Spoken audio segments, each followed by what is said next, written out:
Hein? On est bien là. Je t'abbarre, Vital Eshmolad. Boker Tov. Shavua Tov.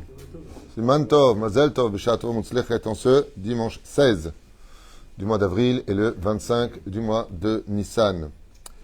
Alors, shiur ce matin sur la liste des shiurim que nous avons, grâce à Dieu, acheté par notre ami Jacques, Lévi et Béatrice, Ayekara Ishto, pour l'élévation de l'âme de son. Donc, c'est toi qui l'achètes pour ton beau-père, il est marqué ici. Georges Eliezer Ben Aaron Attar. Ben Attar. Alors, il faut rajouter juste Ben Attar parce que j'ai pas reçu Ben Attar. Heureusement que tu es là. Ben Attar. Et vous avez un rapport avec Rabbi Chaim Ben Attar? Ouais, peut-être. Tu me l'as joué à la tunisienne, l'ashkenaz. Ouais. Peut-être ou l'élève. Ben Attar. Ouais. Il a fait. Un petit rappel donc pour le cours dédié pour le papa donc de Béatrice en ce dimanche 16 avril. Déporté à Auschwitz et seul rescapé de toute sa famille. Et donc en plus de ça, ça se passe vraiment à la veille de Yom HaShoah. Roi Hashem tenachenu began Eden Elion vechol hashorvim imo bichlal arachami veselichot v'chen yehi ratzon v'nomar amen. À propos de cela, il y a très très longtemps de ça, en 1987, à la Yeshiva du Machon Meir, on avait un Rav qui était un grand Talmid Chacham, je ne sais pas où il en est aujourd'hui, mais en tout cas c'était un très très grand Talmid Chacham. Et il nous avait raconté comment ses parents s'étaient rencontrés. C'est un Rav qui a aujourd'hui plus de 80 ans, je pense. Et il nous avait raconté comment ses parents s'étaient rencontrés, puisque lui faisait partie de la résistance en France. Et quand ils sont rentrés dans les camps de concentration, eh bien, ils ont découvert des milliers de corps qui gissaient au sol. Et les Russes avaient fait un sacré carnage parmi l'armée allemande. Et il a trouvé un espèce de squelette avec un peu de peau dessus, qui bougeait un tout petit peu le pied. Donc il s'est approché. Il y a vu une jeune fille qui, je crois, avait, si je ne me trompe pas, 16 ans.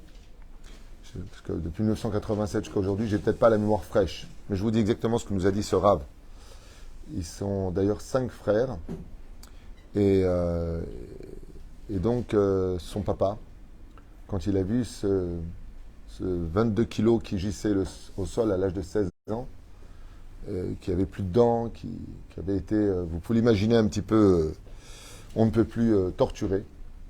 Eh bien, cette jeune fille lui a dit « Laisse-moi juste mourir. Toute ma famille est partie dans les camps de concentration. Laisse-moi juste mourir. J'ai pas besoin de vivre.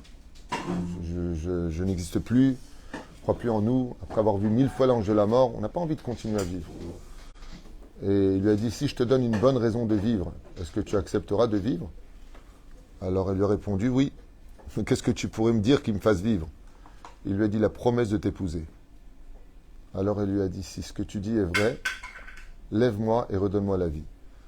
Et effectivement, après qu'elle ait repris santé, elle a pris du poids, ils se sont mariés, et je crois, si je ne m'abuse, que je ne dis pas de bêtises, ils ont 5 enfants, 4 garçons et une fille, et les 4 garçons sont 4 Talmidei Chachamim très connus, très très connus, dont un qui vit à Ashdod, l'autre à Technon de Haïfa, l'autre à Jérusalem, 4 Talmidei Chachamim, c'est-à-dire 4 fruits qui sont sortis illuminer le monde de leur Torah, dont un qui était le bras droit du Rav Mordechai Eliyahu dans les années 87, 88, 89, 90. Pour vous dire à quel point la Misirut Nefesh qu'il fallait donner pour retrouver goût à la vie dans cette situation où Béhémet, mourir ne faisait plus peur dans les camps de concentration, on le vivait même comme étant une pseudo-libération. C'est-à-dire, à la limite, libère-moi quoi, de ce lieu où on a entraîné les chiens à mordre les parties génitales de toute personne qui osait penser s'enfuir ou se révolter. Je ne sais pas si vous imaginez les souffrances du Yom HaShoah que nous avons vécu.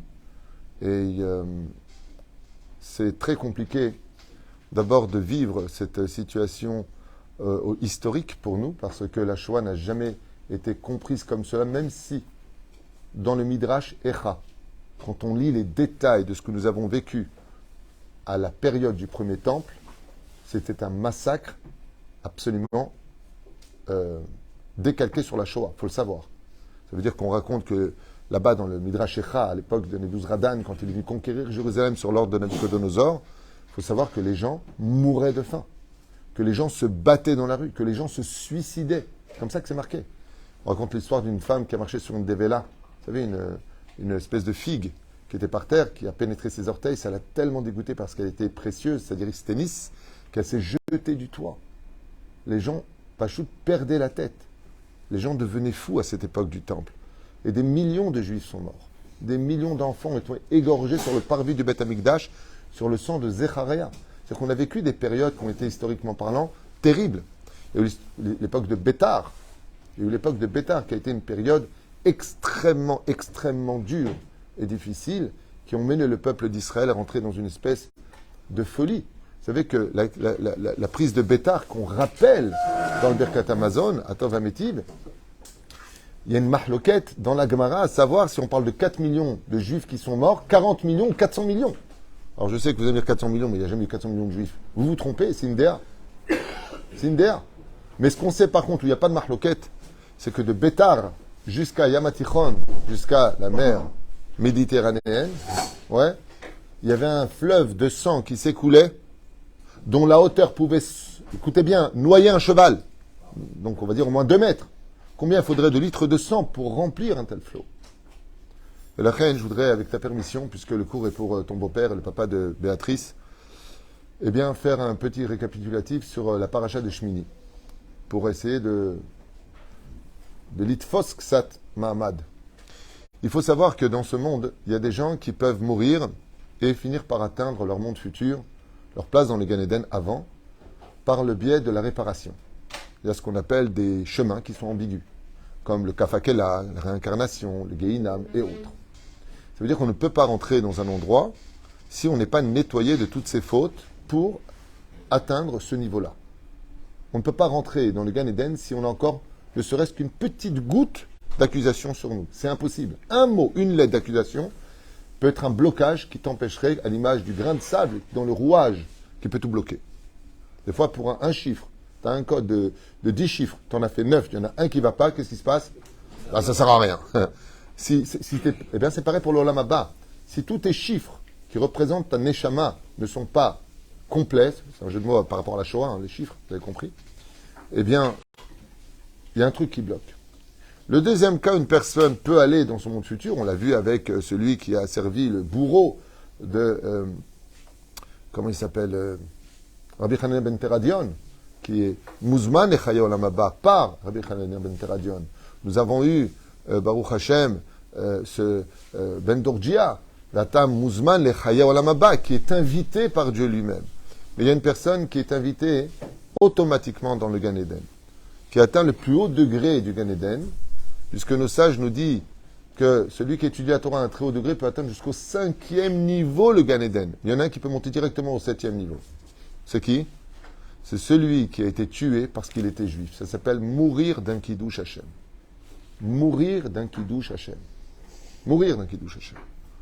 Et cette situation-là, ben quelque part, elle est désobligeante parce qu'elle déstabilise la personne. Pourquoi t'es mort? Parce qu'il était juif. Une maman est partie de ce monde. Une maman est partie de ce monde. Avec ses 2 filles. À quelques jours près. 3 jours, je crois. Entre la mort des 2 filles et le départ de la maman. Le père est assis avec une kippa et dit le Kaddish, espérant, dit-il, qu'il fera monter à l'âme de ceux qu'il a le plus aimé. C'est pas un couple, tu diras, on divorce, ça va pas, il y aura le bol. Il s'aimait très fort. Comment tu peux dire le Kaddish? Comment est-ce que Béatrice, après avoir perdu son papa, qui est survivant des camps de concentration, comment on peut avoir un mari dans la Torah? Comment on peut prier pour que ses enfants continuent dans la Torah? Eh bien, cela, on peut le retrouver avec un très très très beau commentaire sur la force du peuple d'Israël à travers les âges et les générations qui ont perpétué une émouna sans retour. Mais cette émouna-là, elle peut se retrouver souvent ébranlée avec « je n'en peux plus ». C'est-à-dire que les atrocités que nous présentent les images de la Shoah sont assez justifiées pour dire « je ne comprends pas et je ne veux pas comprendre ». C'est-à-dire que même si maintenant tu viendrais me donner des explications du comment, du pourquoi, du parce que, Anilome Kabel, parce que mes sentiments n'ont plus la force de recevoir les raisonnements ni de l'homme ni de Dieu.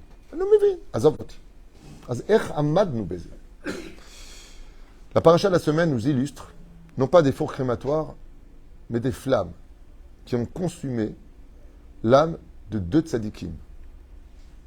N'oubliez pas le piège dans lequel on est tombé à travers, bien entendu, le système historique mis en place par la SS, qui se sont arrangés pour brûler tous les films des camps de concentration des non-religieux et qui ont laissé pour souvenir que des femmes avec le kissou et la pudeur et des hommes avec des péotes. Vous savez pourquoi? Même ma femme me l'a dit. Ah mais c'est incroyable, elle a vu 5 ou 6 commentaires sur la Shoah. Quand Rabbi, vous allez au Yad Vashem, vous voyez que des religieux. Alors quoi? Vous savez pourquoi? Vous savez pourquoi ils ont fait ça? Pour qu'on dise, mais il était où le Dieu d'Israël? Regarde, ils sont tous dans la Torah, Dieu les a abandonnés. Alors que pas du tout. Pas du tout, et tous les historiens vous le diront, toutes les personnes qui savent, on était en pleine période, professeur, d'assimilation. La France, c'est vrai ou faux? Avec les réformistes, les libéraux, à cette époque-là. Mais ils ont laissé exprès quoi? Des garçons comme toi avec la kippa, avec les péotes, pour qu'on dise, regardez, voilà, ils étudient la Torah, voilà, ça les a pas sauvés. C'est un piège historique médiatisé à travers des vidéos qui déstabilisent les yeux de ceux qui regardent.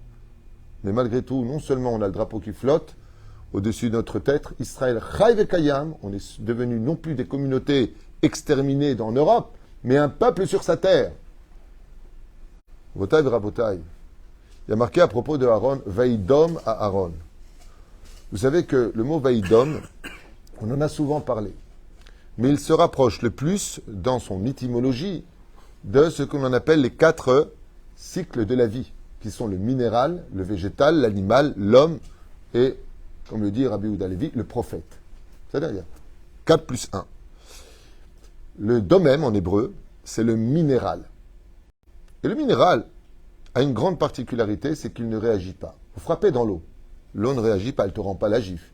Vous frappez sur un caillou, qui est du minéral. Il ne réagit pas. Sur un diamant, sur du fer, peu importe. Tous les minéraux qui existent sur Terre ne vous renvoient pas les coups. Vaïdom Aaron. Mazé Vaïdom Aaron. Il dit tout simplement que malgré le fait que le jour de l'inauguration, le jour de joie le plus intense, Vaïhi Beyom Hashmini, en ce jour-là de l'inauguration, Wakadosh Baruch Hu s'adresse à Aaron et à Moshe, meurent brûlés comme un micro-ondes de l'intérieur 2 enfants. Maintenant, qui sont-ils? Sans aucune hésitation, Chazal nous dit ils étaient plus grands que Moshe et Aaron. Eux-mêmes le diront. C'est incroyable. Shkoun, 2 tzadikim, mais tout.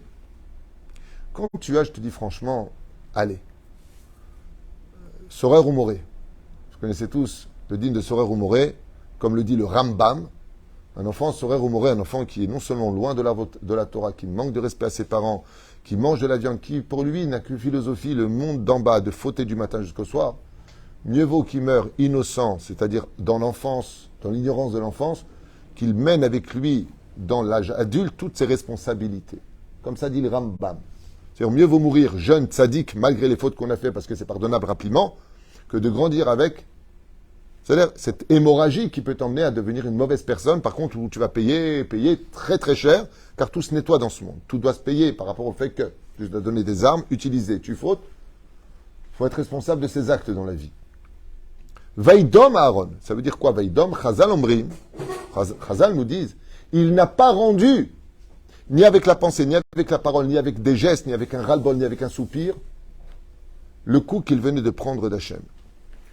Alors je voudrais rapporter, avec votre permission, un des plus grands tzaddiks de la génération précédente, le Admour de Belz, Zecher Tzadik Bekadosh Livracha. Tout le monde connaît le Admour de Belz, vous avez tous entendu parler de lui. Ayat Tzadik et Sodolam. Et lui aussi, M. Lévy, c'était le seul rescapé de toute sa famille.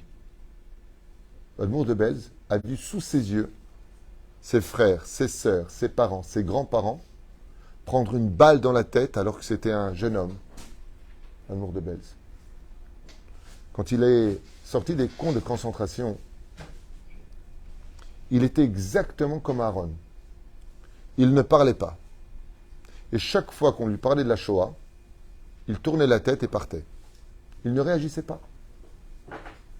Jusqu'au jour où, après quelques années, j'ai oublié de vous dire, excusez-moi, ses propres élèves, c'était Gaon Ouzach, à l'âge de 5 ans, il connaissait déjà Amon Batora. Il avait déjà des élèves quand il est rentré en camp de concentration, c'est marqué là-bas, et ils sont tous morts sous ses yeux à lui.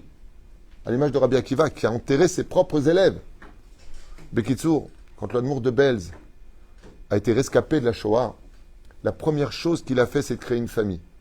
Sans jamais dire un mot sur la Shoah. Il a créé la yeshiva. Il a recréé des élèves. Ils étaient très nombreux. Le jour de l'inauguration de son Beth Midrash, vous savez qu'en bas il y a les salles, la première chose qu'il a fait pour inaugurer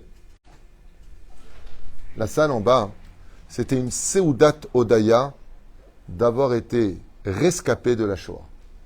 Il a fait une Seudat Odaya. Et c'est la première fois, on raconte comme ça, peut-être qu'il y a plusieurs versions, en tout cas moi celle que j'ai eue, que j'ai lue, que j'ai étudiée, c'est celle-ci, que je vous transmets. Avec le sourire, c'est la première fois qu'il a parlé de la Shoah. Vaïdom, et Vaïdom, Dom lève, Dom paix, parlez pas. Et il s'est mis à dire Nishmat Kolcha et à remercier Akadosh Baruch Hu de tout son cœur et de toute son âme. Que l'Allemagne n'a pas gagné. Que la famille de ses parents continue à vivre. Elle se perpétue. Que la Torah de Dieu existe. Qu'ils n'ont pas, malgré le fait d'avoir brûlé tous les livres de Torah, la fameuse nuit de cristal, malgré d'avoir fait tout ce qu'ils ont fait, Am Israël Chai Vekayam. Et il s'est mis à taper des mains. Il a dit Tov Leodot Hashem. Combien il est bon pour nous de remercier Hachem. C'était presque extravagant. On aurait dit que, oh, parle de la Shoah, babouche, qu'est-ce qui t'arrive? Ça va? Et il a dit deux choses que j'aimerais vous rapporter. Il dit, vous savez pourquoi ma famille est morte? Parce qu'ils étaient juifs. Parce qu'ils mettaient des tefilines. Parce qu'ils aimaient Shabbat. Parce qu'ils aimaient le respect du judaïsme et de la Torah. Quand des brigands, quand des voleurs rentrent dans une maison pour chercher quelque chose, c'est parce qu'ils savent qu'il y a un trésor à l'intérieur. Nous, on l'a vécu, ce trésor. Ils ont pris des corps, mais ils n'ont pas pris des âmes. Mes parents sont morts de Kiddush Hashem. Et ils tapaient des mains. Les élèves étaient choqués. À la fin de cette soirée, il y avait du poisson, de la viande.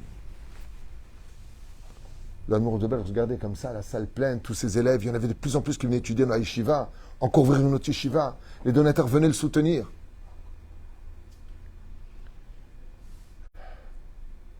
Quand tout s'est fini, les élèves l'ont accompagné. Il y a un de ces élèves, dont le nom m'échappe, c'est un nom ashkenaz que je ne sais peut-être pas prononcer comme il faudrait. En tout cas, un de ses élèves s'est approché de lui, lui a dit Torah Batil Ilmod. Je suis venu apprendre la Torah du Rav. D'où cette force? C'est pas on vous a raconté tes parents ont été assassinés à Auschwitz. Non. C'est pas on est venu te dire des choses. Ça s'est passé sous tes yeux. Ces images sont rentrées dans tes yeux. Elles sont archivées dans ton cœur. Comment tu fais?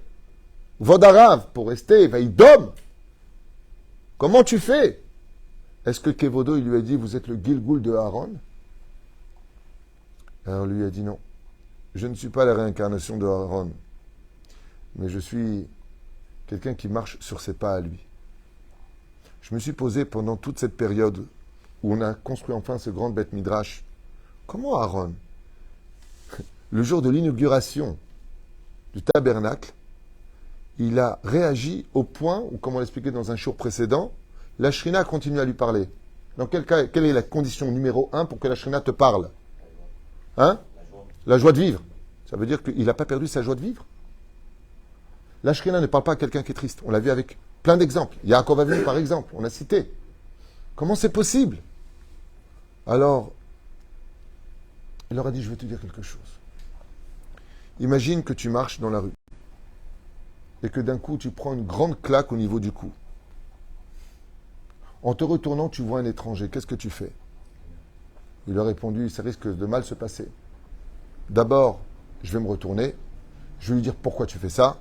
De quel droit tu me fais faire du mal? Et si je suis mal luné, peut-être que je vais lui rendre. Ou peut-être que je vais essayer de me travailler. Je vais me rappeler tout ce que je dis dans la Mida. Velim kalelai nafshi tidom. Celui qui me maudit, nafshi tidom. Vaïdom. Mais je ne sais pas comment je vais réagir. Et il lui a dit, est-ce que tu le prendras bien? Il lui a dit, il y a une chose de sûr, voix d'arabe, c'est que je prendrai au minimum pour un tikkun. Il lui a dit, très bien. Il lui a dit, ici maintenant, ce même coup qui t'a été donné, en te retournant, tu vois que c'était ton meilleur ami de la yeshiva précédente et qui t'a donné ce coup. Comment tu vas réagir? Il lui a dit, je lui saute au cou, je l'embrasse.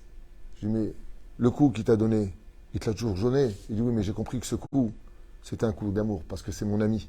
Parce qu'en réalité, c'était une surprise. C'était une façon de dire, retourne-toi. Retourne-toi parce que j'ai à te parler. Alors c'est vrai que le coup, c'est le coup. C'est vrai que l'épreuve reste l'épreuve. Mais cela va dépendre de comment je considère Dieu dans ma vie. Si je le considère comme étant un ennemi, un étranger à ma vie, alors je le prendrai très mal. Et je rendrai le coup.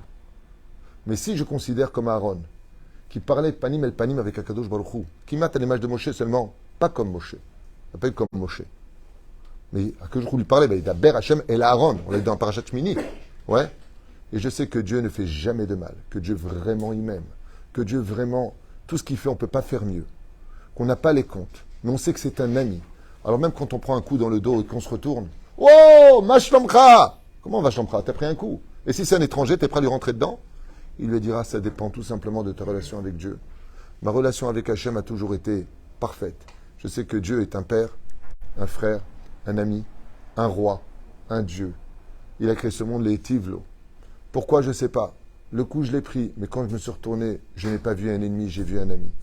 Et ça a été la Emouna qui a perpétué de génération en génération le peuple d'Israël. Ve'ahavta et Adonai Elohecha. Pourquoi? Parce que tous les matins et tous les soirs, on dit Baruch ata Hashem, Ohev et Amo Israël be'ahava. Parce que Dieu nous aime. Et malgré le fait qu'on prenne des coups, vous remarquerez qu'en tant que parent, pour des raisons que l'enfant ne comprendra jamais, eh bien, quand tu dis à ton fils, non, tu ne prends pas une autre sucette, il se met à pleurer. En quoi ça te regarde? Pourquoi tu me fais du mal? Trop de sucre, c'est pas bon pour les dents, c'est pas bon pour toi, ça suffit. Arrête de boire du coca, bois de l'eau, va dans ta chambre, ne réponds pas comme ça. C'est un enfant, pourquoi tu t'excites? Pourquoi tu t'énerves? La réponse, elle est simple. Des fois, dans la vie, l'éducation, elle passe par des tragédies. Des fois, il faut savoir être fâché, comme Dieu nous l'apprend jusqu'à de Yom Kippour. Vous vous rappelez ce qui s'est passé après la faute du veau d'or? On était tous bien, hein? Qu'est-ce qu'il a fait Hachem? Il est parti en dehors du camp d'Israël. Et c'est le 15 du mois de Tishri qu'il a accepté de revenir. Chazal, des fois, il nous dit, dans la vie, il faut savoir s'éloigner pour rééduquer. Des fois, il faut se mettre absent. Mais il était où, Dieu? Je me suis un peu éloigné. En réalité, j'étais pas loin. Hein. J'étais juste avec vous à l'intérieur. J'étais juste avec vous à l'intérieur. Seulement, il a fallu secouer un peu le peuple d'Israël pour des raisons qu'on ne connaît pas. Je ne justifie pas la Shoah, je ne critique pas la Shoah. J'ai rien à dire. Ce que je sais, c'est que Yiratson, que nos ennemis le payent très cher. Que ceux qui nous ont fait du mal, ceux qui ont participé, le payent très cher. Que celui qui ose lever la main sur la Torah en prenne les responsabilités qui lui sont dues. Comme tous ceux qui ont levé la main sur le peuple d'Israël, on a vu tout au long de l'histoire du Tanakh, chez Shilmou Alze Beyoter, qui l'ont payé au fur et à mesure des années. Qu'est-ce qui reste d'eux? Rien. Absolument rien. Par contre, les Iloulotes, même de ceux qui sont partis, l'amour de Belz, il y a un livre qui est extraordinaire, dont le nom m'échappe, que ma femme a lu à la maison, qui parle de la Shoah d'un des très très grands sadiques qui a vécu la Shoah et il raconte comment ils ont vécu les choses. Léo Yehuman qui soupart. Par contre, ce que nous on a à dire, c'est que Béhémet, on est parti comme des victimes d'une injustice mondiale où tout le monde aurait pu arrêter la Shoah. Hein. Bravo les Américains avec les avions, bravo les Anglais. Il suffit simplement de bombarder les rails et vous auriez au moins sauvé 30% des Juifs. Bravo la Suisse, pays neutre qui ne se veut pas être responsable de qui que ce soit ou quoi que ce soit. Vadaï, la Suisse a été un des premiers pays à vendre les Juifs pour leur prendre leur argent et leur or. Vous n'avez pas étudié ce qui s'est passé dans l'histoire? Combien de Juifs en Europe ont couru dans la forêt avec leurs enfants pour entrer à la frontière suisse et dire nous sommes enfin sauvés? Ça a été les premiers à être ramenés, et la Belgique et tous les pays européens, bien entendu. Numéro 1, la France. La France a fait ce que l'Allemagne n'aura pas demandé. C'est ça qui est assez impressionnant. C'est que même Hitler, il s'est étonné. C'est pas possible. À ce point-là, je vous ai pas demandé ça, vous me le donnez. Oui, je vous ai rien demandé. ולכן יבוא יום אחד של חשבון. pas nous. Kadosh Baruch Hu, il y a marqué dans nos prophètes, comme on l'a lu à Pessah, viendra faire le cheshbon de toutes les nations du monde. Quant à nous, il y a une seule chose à dire et à comprendre et à faire, c'est que grâce à Dieu, la famille Lévi, elle n'est pas morte. Il y a mes professeurs Lévi ici, qui ne rate pas une prière, son épouse qui prépare le Shabbat, ses enfants, Shemitraskim, Chosrim Bitchouva, Gamiel, Ezet Tzadik. Ça veut dire quoi? Non seulement on est vivant, on est dans la Torah, on est juif et on est fier. Tu as juste fait un trou dans l'eau. Et le plus comique de l'histoire, le plus extraordinaire de l'histoire, c'est que ces mêmes marques de voitures Volkswagen, créées par Hitler lui-même, par son Reich, oui, aujourd'hui ce sont les voitures qui nous emmènent à la Knesset, qui nous emmènent à la synagogue. On a pris ton arme et on s'en sert pour la Torah Ndoralienne. Pas lui, hein. On s'en sert. T'as voulu faire la voiture du peuple, la race aryenne? Qu'est-ce qui reste de toi, Hitler? Juste une chose. Immarshimcha v'zichroncha. Sois maudit jusqu'en enfer, Hitler. Toi et tout ton Reich. Toi et tous les ennemis d'Israël. Zé Perouch Adavar, pour lequel, aujourd'hui, plus que jamais, on doit vivre la Shoah comme étant un moment de réflexion, non pas se tenir debout quand il y a les sirènes comme un abruti. Quoique, ceci étant, si on réfléchit un petit peu, quand je dis comme un abruti, moi je me mets debout, hein, je suis un abruti aussi. Hein. Mais je vais vous dire pourquoi comme un abruti. Parce que c'est le meilleur moment pour faire des télim pour eux, pour faire la shkava pour eux. De se tenir debout stam. Ça ne sert à rien. C'est ce que je me suis dit pendant des années. Mais j'aimerais quand même vous répondre. Vous savez pourquoi je trouve ce minag malgré tout positif? Alors certains rabbinim vont dire c'est minagoy. C'est vrai, il n'y a pas de référence à ça. Est-ce que c'est interdit? Le Rav Obadja, il a dit il n'y a aucun interdit. C'est pas minagay mori. Il n'y a pas d'interdit de le faire. Ce qui fait que celui qui a un peu de savoir-vivre, vous voyez des gens qui se tiennent debout pour souvenir de la Shoah, vous vous tenez debout. On est un peuple, on est là. Mais j'ai quand même une référence de la Torah sur ce minag. Bon, c'est de moi, là par contre c'est du Hadat Avdechem David Tuitou. C'est que quand tu es mort, Nadav et Avihu, il y a marqué Vaïdom Aaron. Et Vaïdom veut dire il s'est tu debout. À mode d'homme. Tiens-toi droit. Et là, il y a quand même un remède sur la mort de Aaron.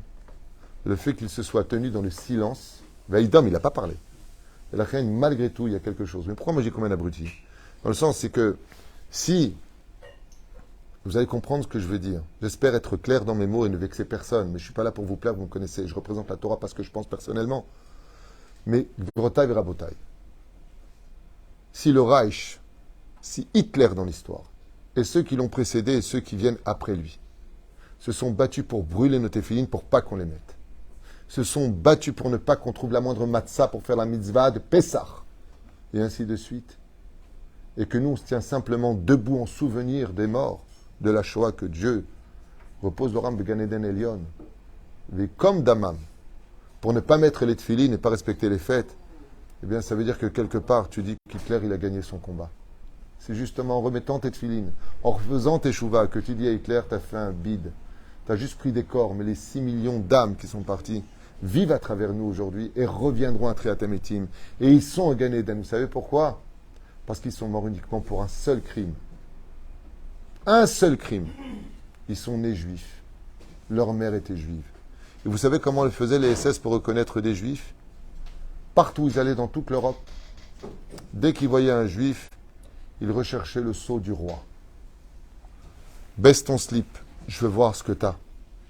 Dès qu'ils voyaient une Brit Mila, ils disaient, toi, t'es juif. La Brit Mila qui représente Khatam Tabif Sarenu, le sceau du roi.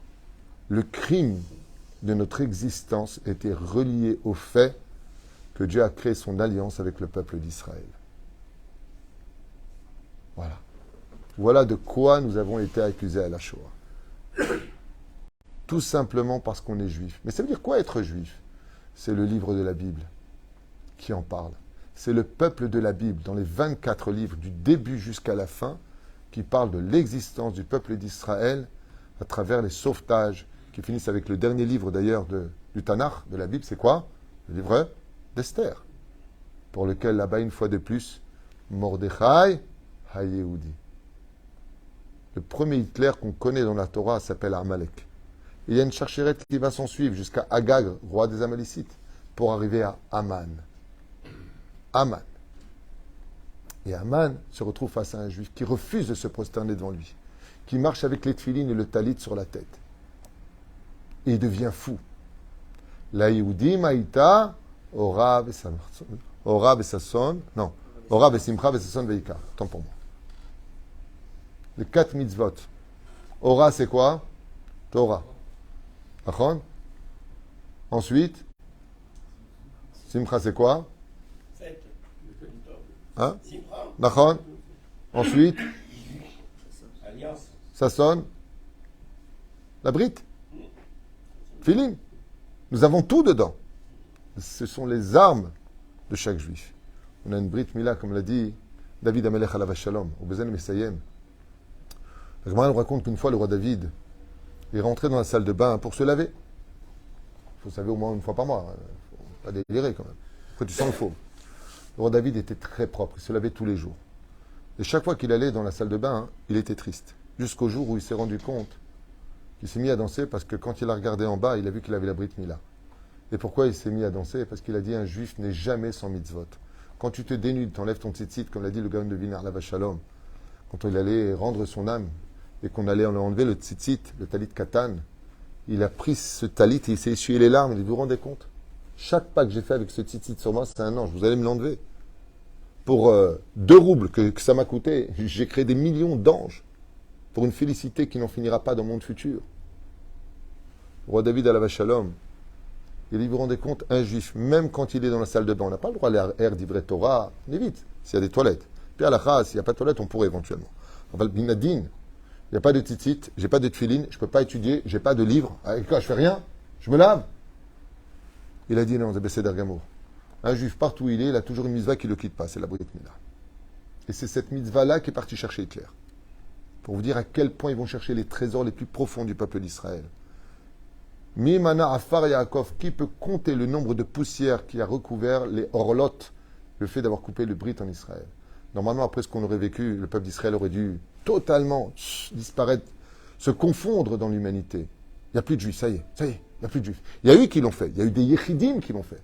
Sur le topo général du peuple d'Israël, il y en a toujours qui tombent à droite et à gauche. Ah ben, le peuple est resté scindé autour de Dieu, de la Torah et des mitzvot. Les Zahasrout de qui? C'est le mérite de ceux qui sont morts à la Shoah. Ils nous ont laissé un héritage extraordinaire. C'est de comprendre que malgré toutes les douleurs, ce n'est pas un ennemi qui nous a abandonnés, mais c'est un ami qui était là, pour lequel, quand on s'est retourné, on a trouvé l'état d'Israël. Jusqu'à l'Ishuot, Venechamot, et Bezrat Hashem Baruch, Hashem Atov, Georges Eliezer Ben Aaron, Roi Hashem, Naftali, Tanachanu Began Aiden Elion, avec tous les métés à Shoah, tous ceux qui sont morts dans la Shoah, Hashem Yikom Damam, jusqu'à l'Ishuot Venechamot. Vous savez, comme le dit le roi David dans le 136e Teilim, Azoraim Bedim'a Berina Yiktsoru. Tout celui qui a semé des larmes de souffrance pendant sa vie, quand viendra le moment de la Géoula, Berina Yiktsoru. On viendra ramasser ces larmes qui auront donné des fruits dans les champs de l'allégresse pour l'éternité, le salaire du peuple d'Israël, de comprendre qu'en réalité, eh bien, il ne peut pas y avoir de jour s'il n'y a pas eu de nuit. Vayi Erev, Vayi Boker, Yom Echad. Baruch Adonai L'Olam Amen V'Amen. Et vous avez encore un shiur juste après pour ceux qui veulent. Kol Tov.